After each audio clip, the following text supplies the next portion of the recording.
when trying to impress goes horribly wrong. Part 2. Time stopped. I stood there, feeling like I had just exposed all my deepest, most awkward secrets. He didn't say anything right away. He just looked at me with his half smile, like he was deciding whether to laugh or not. I panicked and tried to play it cool, which for me meant immediately making things worse. "Oh, I wasn't talking to you," I blurted out.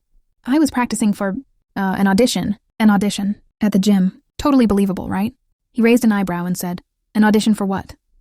And instead of just laughing it off, I doubled down. "You know, like, for a play about fitness?" At that point, I could feel my soul leaving my body, but he didn't look annoyed. If anything, he seemed kind of entertained. He smiled, this annoyingly perfect smile, and said, "Well, if you're auditioning to talk to me, you're doing great so far." I was so flustered I dropped my water bottle, which rolled under the treadmill he'd been using. So now not only had I made a complete fool of myself, but I also had to awkwardly crouch down and retrieve it while he just stood there, watching.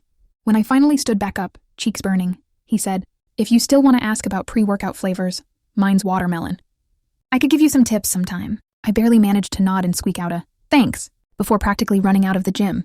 Now every time I see him, I'm torn between avoiding eye contact and actually taking him up on those tips. Either way, I'm definitely sticking to rehearsing. Conversations in my head from now on. Follow for more.